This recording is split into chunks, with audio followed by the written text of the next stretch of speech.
travel out of town, and you go up to the north gate. And if you can see at the north and south gate, there is a collection of tents and colorful tables.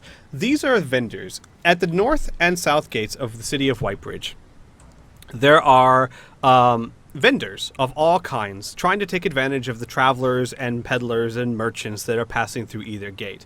And the great markets of the city are actually right next to the north and east gates. So anytime you go shopping for anything of note, that is generally where you go. At least anything of note that is easily attainable. So are we heading towards the north one? The then? north one, correct. On the cleaner side of the city? Mm-hmm. That's unfortunate. So, out of curiosity, while we're traveling, does the little fairy insist on staying on my shoulders, or can she It's move Trip, herself actually. oh, it's Trips. That's on. He has no signs of moving. You can, if you can just voice your. I'll dismay. say yes. I'll just say, Trip, I'm not normally used to this part of town, and I think having a fairy on my shoulder gives me a little too much more attention already, if you don't mind. Oh, Trip said, "Oh, my apologies." And then all of a sudden, Inferno, your character Pearson, kind of stops moving, but just for a second. And to everyone else in the party, it's barely even noticeable. But to you, all of a sudden, you feel like you're in a dream. I don't have any sort of map for it, so we're just going to use the theater of the mind. That's fine. I like the theater of the mind. There's a lot of room. You find yourself standing in what seems to be an endless expanse of rolling gray mist. And still on your shoulder is Trip. However, not the Trip that you saw or that you were talking to just a second ago. This Trip, while it looks just like him, is a Trip that you feel like you've known your entire life. It's almost as if Trip is just part of you or a reflection of you, and all of a sudden you feel like there's no reason to hide anything from Trip because Trip is you. And or a part of you that you have not talked to in a very long time. And Trip looks at you, and you feel it feels very dreamlike, very fuzzy and vague. But Trip looks at you and he says, "Pearson, we're going to explore some of the moments of your life, and I want you to talk to me about them." Okay. And then the scene shifts to, and then I had everyone write these, so feel free to explain. Voice them. All right. So the scene will shift, and I'll just go over a few very brief scenes, just snippets that would arise from this sort of dreamscape. The first one is a young man, around 8-year-old, dirt poor, filthy, being teased and chased by other youths. He runs into an alley, scared, and just manages to finally evade them as they go by. And he starts to cry afterwards. So, I take it your childhood was not a good one? No, I was the son of a milliner, and my father died when I was very young. My mother took very sick, and I took to the streets for begging. Unfortunately, a lot of kids used to steal from me. I made sure at that moment they wouldn't do it again. I see. And do you still think that you made the right move? Or did the right thing? Of course, if I didn't, I'd die. Makes sense. And then the scene shifts again. Okay. The next scene is a younger teenaged Pearson. He is huddled on the ground, and various members of similar youth, all young men, start kicking and beating him on the ground. Pearson does nothing to attack back, nearly covers his face and his genitals to prevent them from being hit themselves. After about 5 full minutes of this brutal beating, he stands. His face is bloody, his clothes are tattered, and a young man, the one that was leading this group, gives him a mottled, gray, dirty bandana, which Pearson takes gladly and puts it over his left shoulder. The scene fades out, and it shows that all the young men have gray bandanas on their shoulders. End of that scene. Trip looks at you very confused. I don't I don't understand what I just saw. Were they robbing you? No, it was a gang initiation. The Stonebridge Kings have a rule where if you can survive 5 minutes of beating, they'll let you into their gang. It was my first step towards what I thought was liberation from the poverty in the streets. What kind of friends would beat each other? They weren't friends. They were supposed to be brothers. It was to show toughness.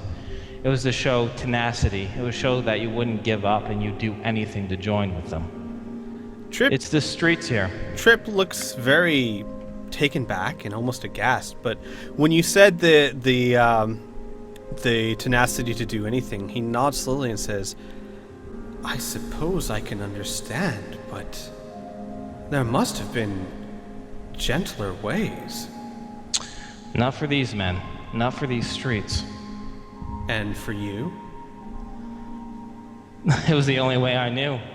If I was ignorant, what other choice could I have? What about It was now? that. If you were to have a brother, as you say, would you use this method to test his tenacity?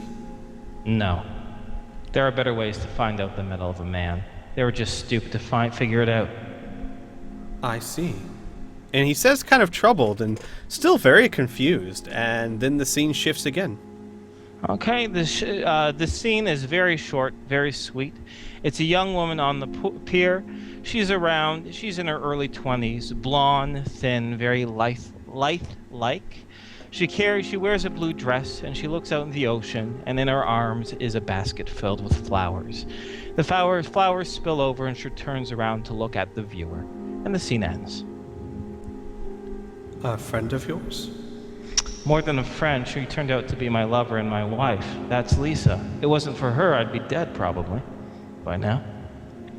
Trip nods, somewhat understanding. So she convinced you to stop being one of these brothers? Yes, she taught me that there was a third way. She taught me there was a gentler way.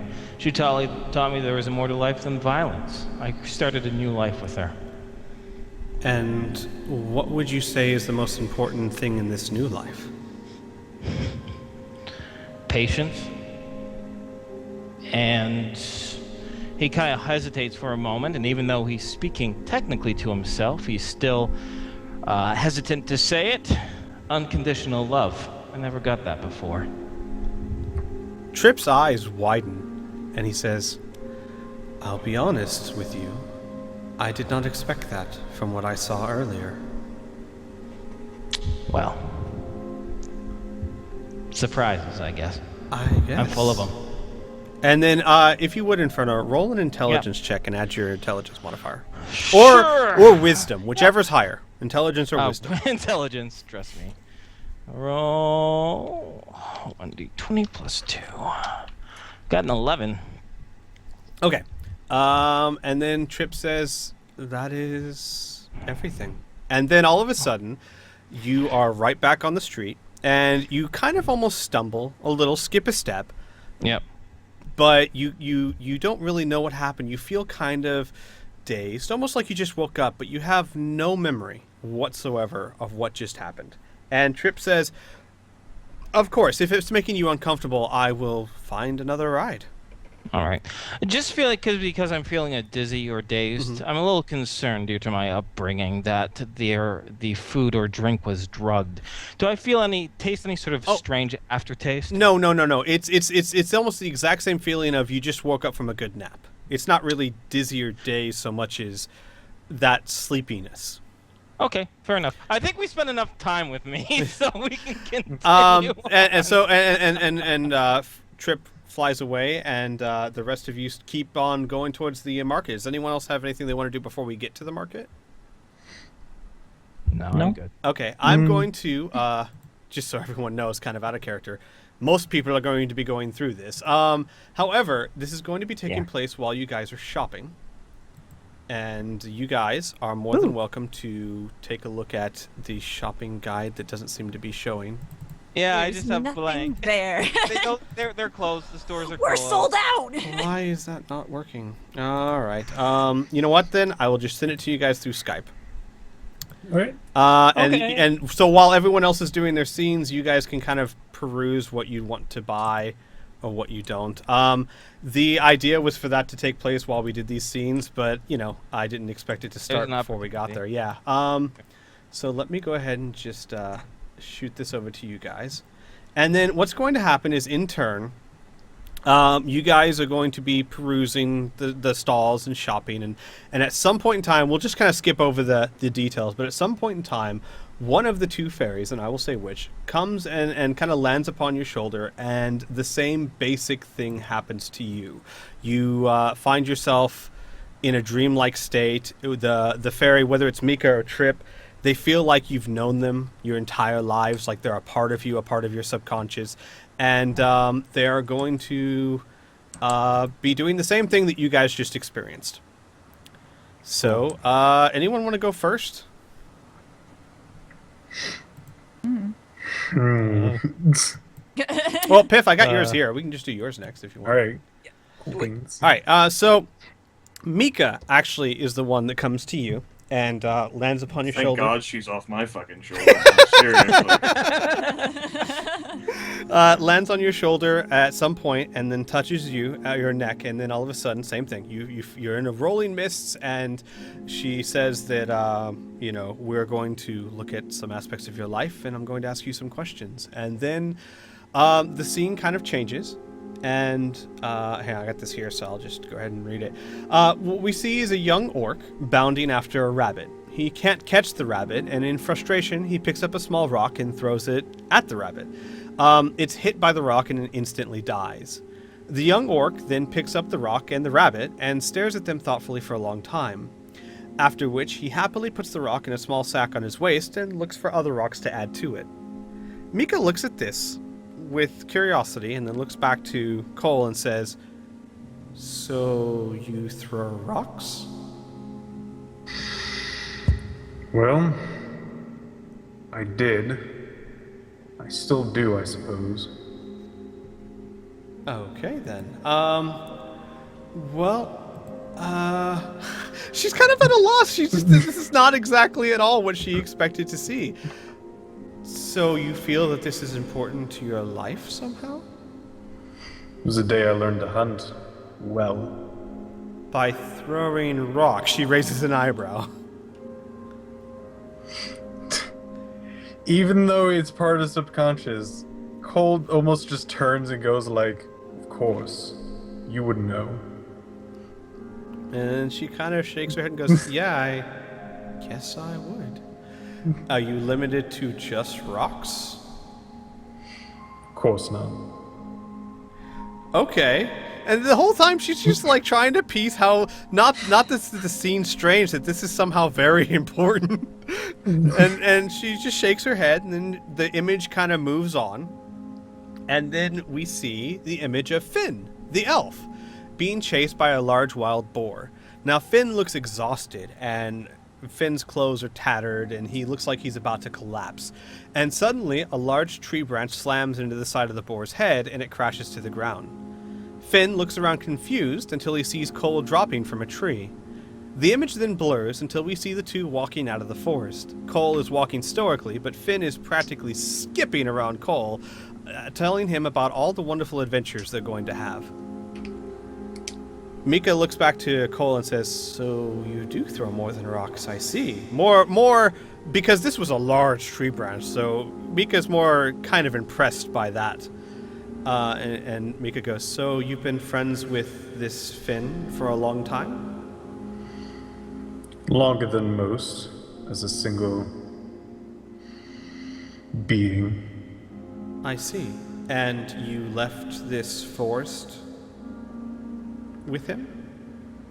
Finn wanted to, I guess, explore. "But why not leave the forest before then?" There was no need to. "But there was a need to now. Why? Why go with Finn?" Because Finn wanted to. There's a sort of just loop of just like, yes, that's exactly why. Mika just kind of scrunches up her face in frustration and then just sighs and goes, "Okay. Well, I suppose I can learn a lot from that. And then the scene moves forward again to where Cole is sitting in a tavern, and on the other side of a tavern, very loud and boisterous, a drunken soldier is talking to other men that are sitting at the bar, and he goes, "I'm telling you, I saw it in the Ilanasi forest. An orc as big as a tree, swinging through the trees like an elf." And the other ones are like, "No, that didn't happen. That's just, everyone's heard that story." He's like, "It's true, I tell you. There's an orc that's living in that there Ilanasi forest who's just as clever as the elves." And then Mika looks to Cole and says, "They're talking about you?" Well, I haven't met any other orc in the forest other than the usual walking kind. So she says cheerfully, "So you're famous." Every once in a while, I hear some of my older expeditions when I was a little less hidden, let's just say. But I, you don't tell them it's you? Why not? There's no need to. "I see," Mika says very quietly. And she says, "Thank you. And roll an intelligence check, or wisdom, whichever's higher for you, Piff." Alright then. Oop. Oh, wow. Oh. Okay. Piff, you somehow, when she says thank you, you become more aware of what's going on. It feels less like well, actually, no. It feels more like you're in a dream. Almost like you half realize what's going on. Even though you don't really get the details, you do feel that Mika is not actually a part of you. And you're not quite sure what's going on, but you feel like Mika is peering into your dreams. And when you realize this and you look at Mika, you also find that you could probably do the same thing to her. Is this something you would want to do? Yes. Okay. Immediately, if he has the option to do that, he would do it. Okay. What you get are simply a jumble of images, but from what you make out, you see a lot of fire. You see two very young fairies, look like Trip and Mika, huddled together in fear of something. And you don't know what, but you know that there is a large amount of fire around them. Then it kind of transforms or fast forwards to an image of Mika in shackles and being whipped horribly by a tendril of red hot something that is leaving absolutely horrible marks on her as she is crying. And you can see Trip off to the side crying out her name. And then it transforms again to where both of them are running desperately with a bag of purple stones like the one you saw before. And they keep looking over their shoulder, and they look more terrified than you've ever seen anyone look terrified in their life. And that's it. And that's all you see. And then the dreamlike sequence ends, and when it ends, you kind of wake up like Pearson did, and you know something happened, but you're not even sure if you imagined it or not. You feel like when you look at Mika, you can think of these images and you see them in your head, but you don't know how they got there or how it happened or if they're even real, if maybe you just imagined them. But they are images that are rolling around inside your head. And Mika herself looks incredibly shaken and a little afraid, and then she says, I think I need to go sit down. And then she kind of flutters away. I'm sorry if I frightened you. She stops. These prices are ridiculous! She stops and turns around and looks at you for a second, wide-eyed, and then she just kind of flutters away again. And then, next. Sorry, I had to chime in there. Anything that's over like 20 is just absolutely ridiculous. Curiosity, just because we're talking everything. about this real quick. Is a gold coin like, what can one gold coin get you? As far I as just wanna understand the general currency of this. Like- the sad part about 13th Age, and this is something I would have to kind of come up with on my own, what you see on that list is pretty much everything that you can buy that's something that the book actually talks about. It talks about treasure and all that stuff, but it's really the only prices it gives me on anything. Because, in this kind of roleplay, armor and weapons don't matter as much. Yeah. So I'm just The economy of the book Inferno is on page 56. It uses a platinum, gold, silver conversion and copper as well in a tinned basic, like a metric system. Right. Okay. I'll take Copper's the lowest, silver's the highest, gold is silver's the medium, gold's the highest. Now, from what I would gather, 5 gold would probably be more than enough to get you a good night at a decent inn. But a lot of these items you're buying are magical, even if they're one-use items, which is why they're so expensive.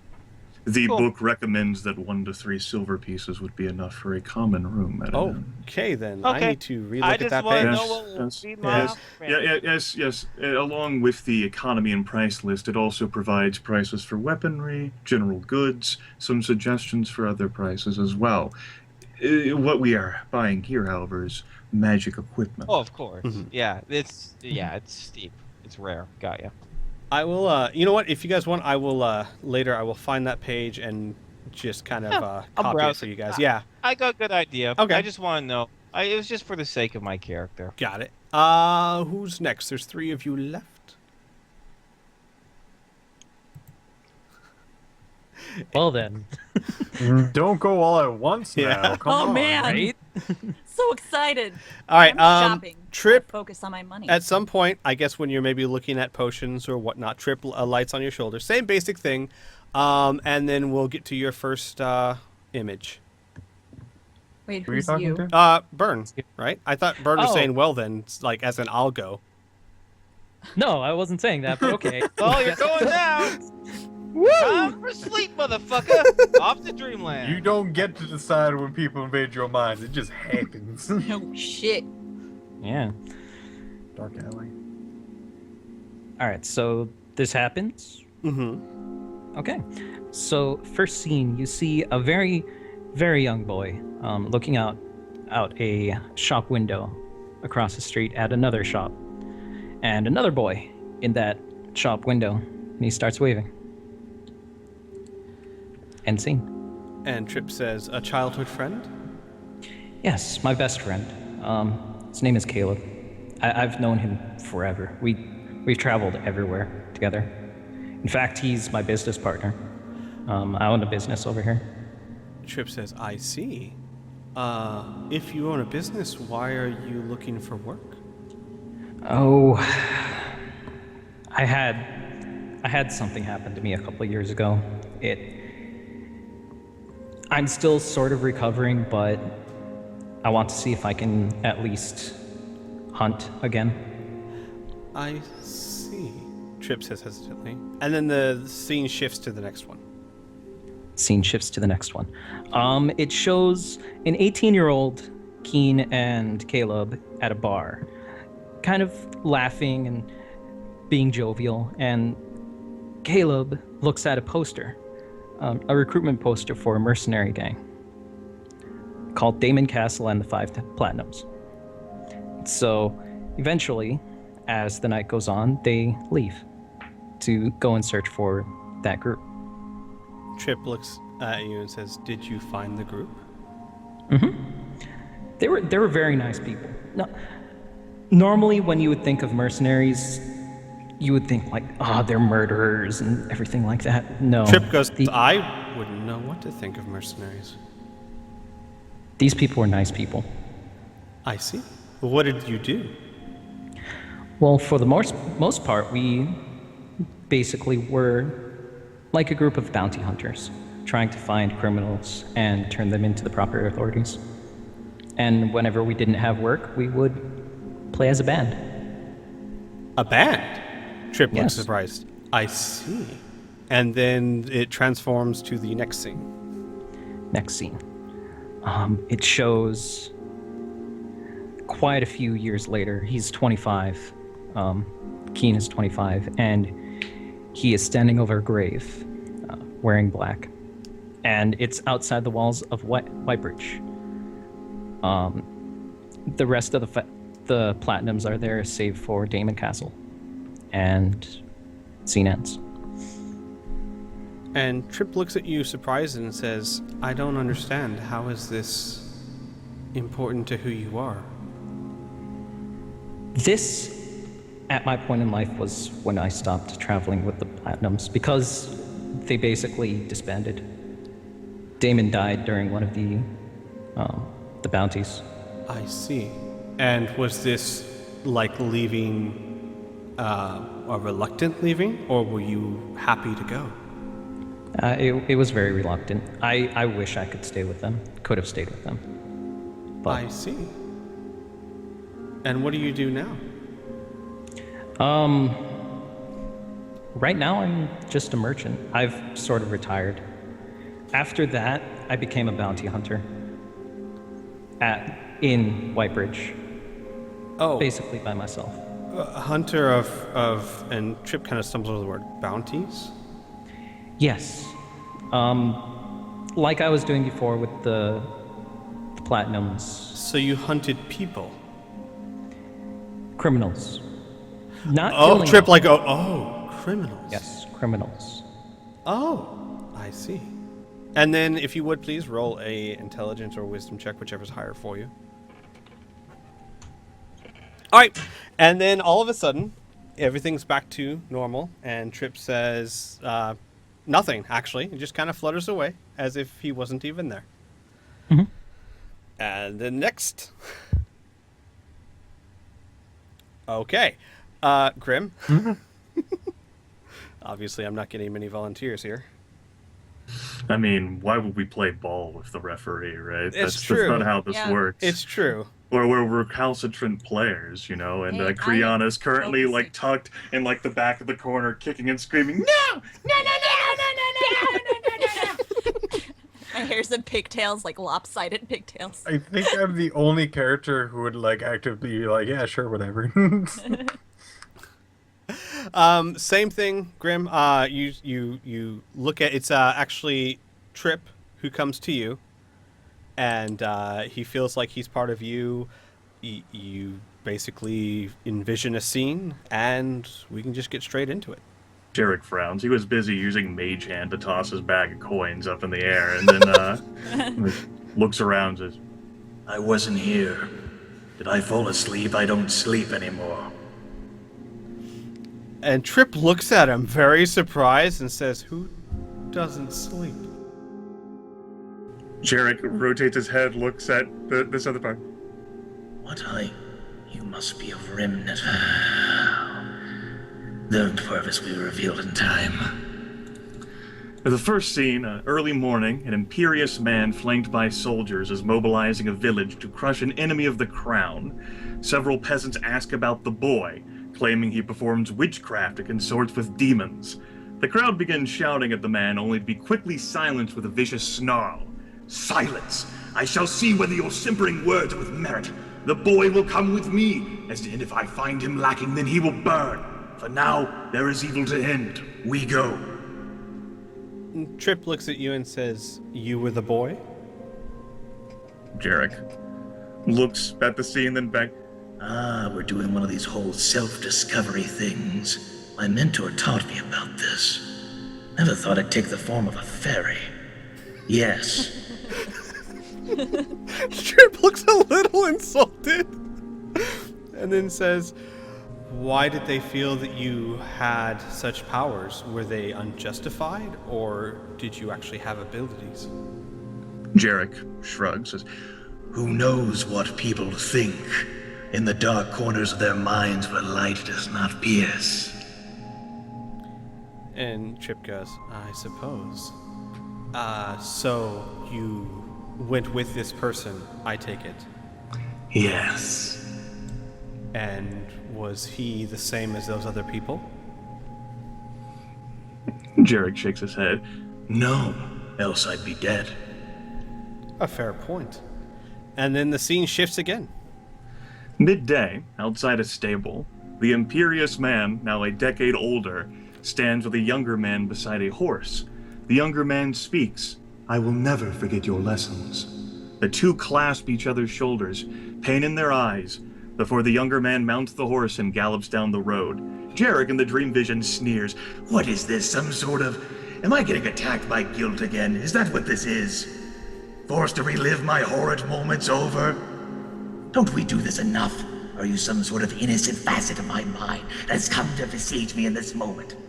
Trip completely ignores everything he says and looks at the scene and looks over him completely with just curiousness in his face and goes, "So he was important to you?" Richard Harkin, yes. After all, he saved me from the peasants. And after all this time, do you still follow his teachings? Jerick tilts his head. I suppose I'll play.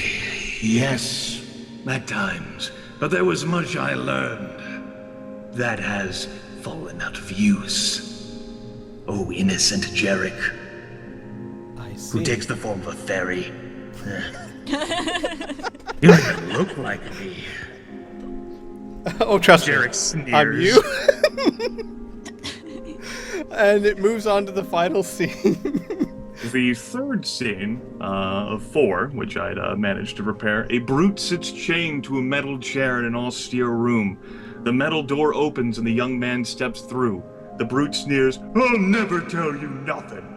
The brute's eyes slowly widen in terror as the young man begins unwrapping his right arm, revealing the monstrosity beneath.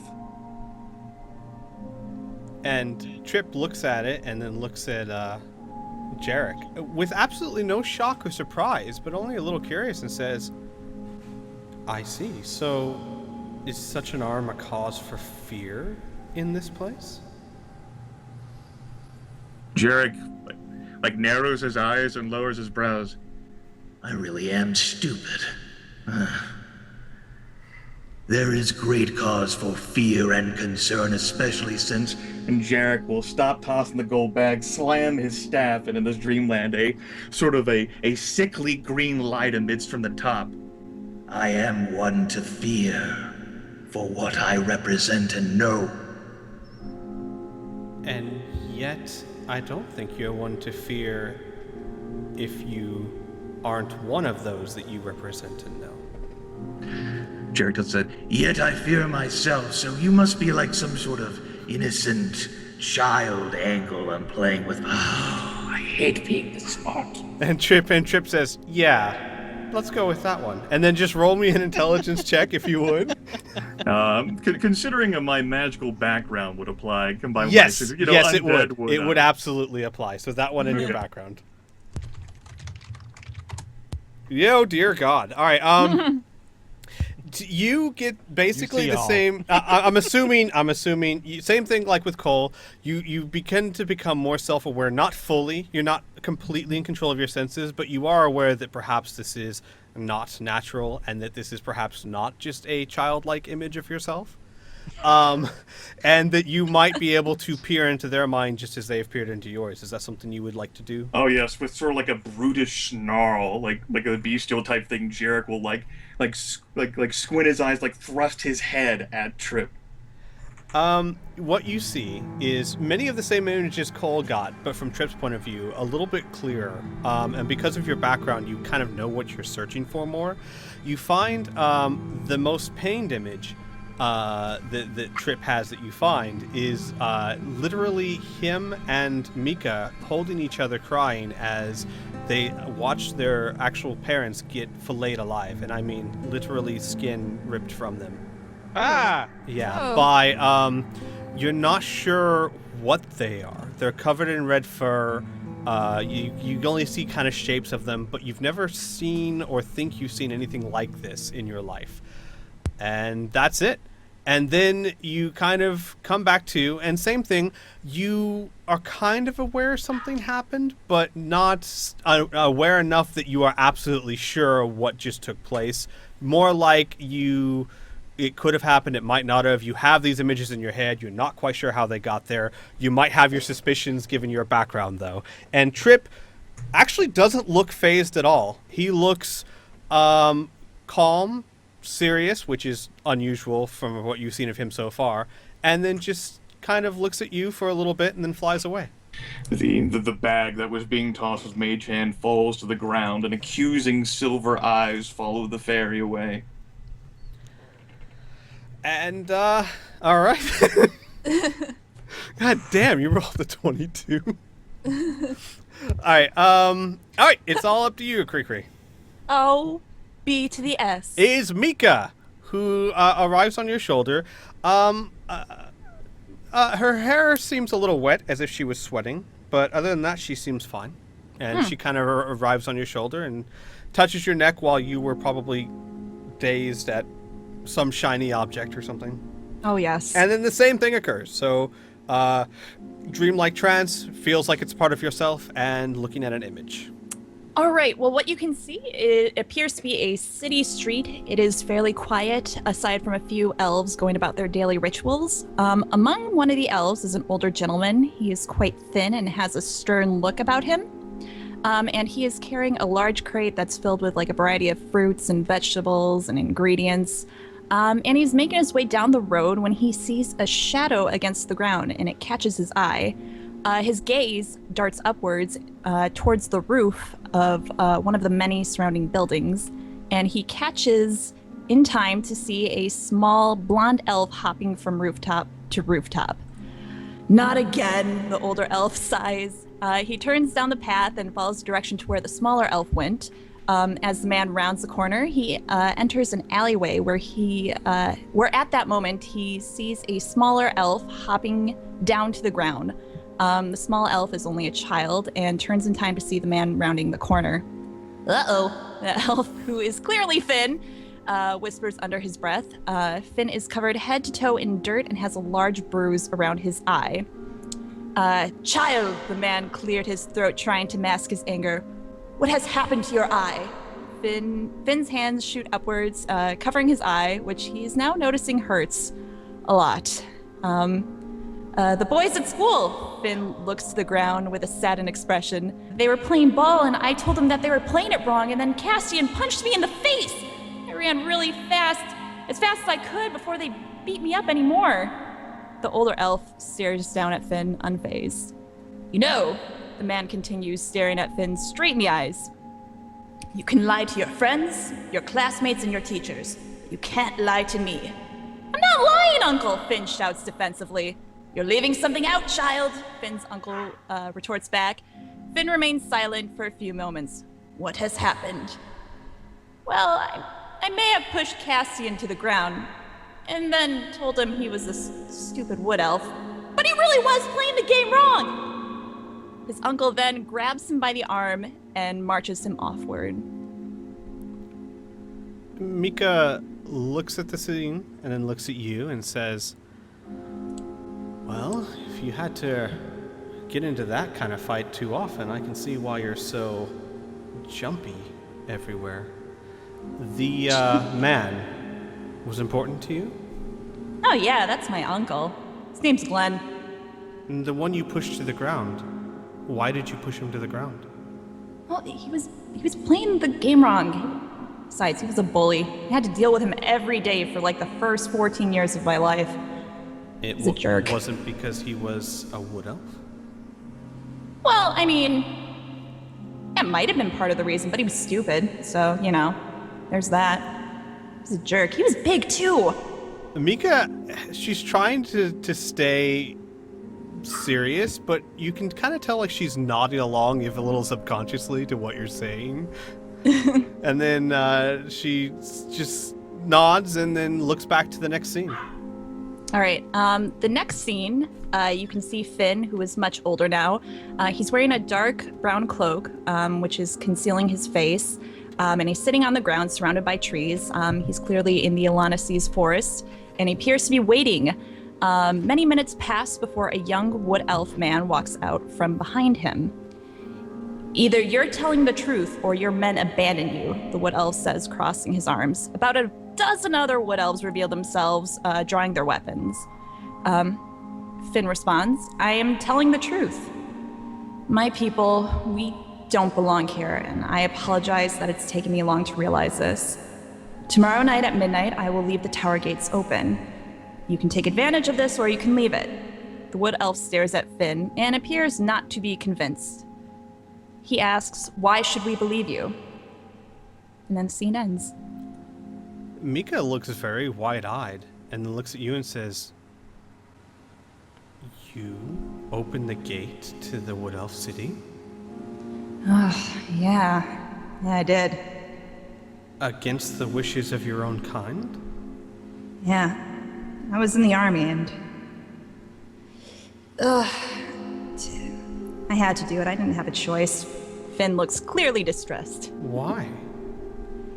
It started out as little things. I didn't notice. I was just trying to make a name for myself, you know? I got picked on a lot. And even as an adult, I still got picked on, and then I saw my own kind beating up a little kid, and it